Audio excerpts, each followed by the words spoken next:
السلام علیکم ورحمۃ اللہ وبرکاتہ نحمدہ ونصلی علی رسولہ الکریم اما بعد فاعوذ باللہ من الشیطان الرجیم بسم اللہ الرحمن الرحیم۔ تو معزز سامعات، آج کی ویڈیو میں آپ کو ایک ایسی حقیقت بتانے والی ہوں جو ہم سے زیادہ لوگ نہیں جانتے۔ قبر میں انسان سے سب سے پہلا سوال کون سا ہوگا، اور وہ کون سی بات ہے جو انسان اپنی زندگی میں بھول جاتا ہے، لیکن قبر میں سب سے پہلے وہی چیز اس کے سامنے کھڑی ہوتی ہے۔ تو اس لیے آپ یہ ویڈیو اینڈ تک ضرور دیکھیں، انشاءاللہ یہ ویڈیو جو ہے ہماری زندگیوں کو بدل دے گی۔ تو آئیے ہم بات کرتے ہیں آخرت کی پہلی منزل کے بارے میں۔ ہمارے پیارے نبی اکرم صلی اللہ علیہ وآلہ وسلم نے فرمایا کہ قبر آخرت کی پہلی منزل ہے، اگر یہ ٹھیک ہوگی تو آگے سب آسان ہو جائے گا۔ قبر میں جاتا تو انسان اکیلا ہے، لیکن وہاں 3 فرشتے آتے ہیں جن میں سے منکر اور نکیر سوال کرتے ہیں۔ تو قبر میں سب سے پہلا سوال کیا ہوگا؟ قبر میں سب سے پہلا سوال یہ ہوگا، من ربو کا، کہ تیرا رب کون ہے؟ آپ یہاں پر اس سوال کا جواب زبان سے نہیں بلکہ دل کی سچائی سے دیا جائے گا۔ یعنی دنیا میں جن لوگوں کا دل اللہ سے غافل رہا، جن کی زبان تو اللہ اللہ کہتی رہی لیکن زندگی کسی اور کے قوانین پر گزرتی رہی، وہ اس سوال کا جواب نہیں دے پائیں گے۔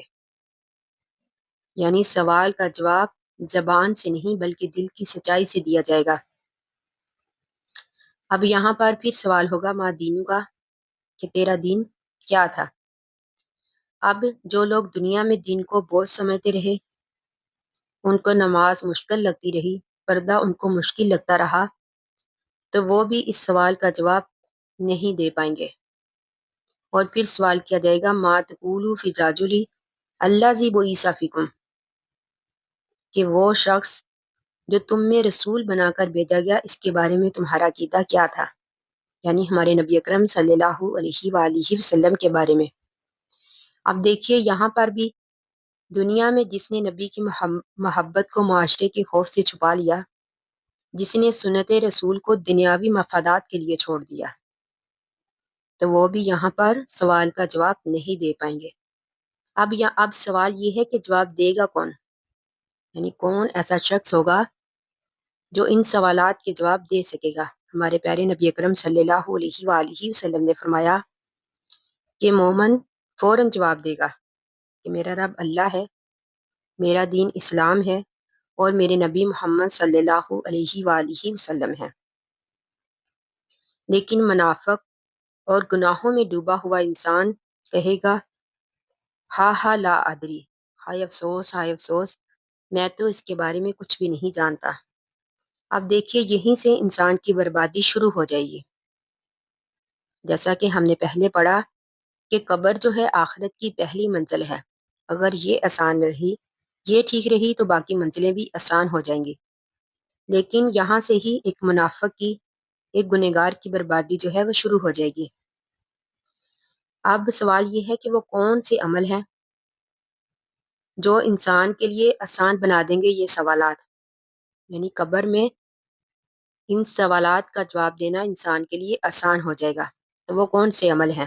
سب سے پہلے نماز کی پابندی، دل سے اللہ تعالیٰ کی یاد، یعنی صرف زبان سے نہیں بلکہ دل سے اللہ کو یاد کرنا، اللہ کا ذکر کرنا۔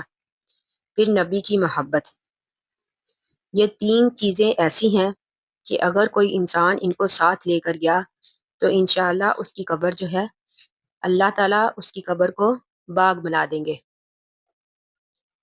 تو ہمیں بھی یہ کوشش کرنی چاہیے کہ ہم ہر وقت اللہ کو یاد کریں، اللہ کو دل سے یاد کریں، ہر وقت ہر مصیبت میں اللہ ہی کی طرف رجوع کریں، تو انشاءاللہ اللہ تعالیٰ ہماری قبروں کو بھی روشن کریں گے، اللہ تعالیٰ ہماری قبروں کے تمام اندھیروں کو نور میں بدل دیں گے اگر ہم بھی ان طریقوں کو اپنائیں گے۔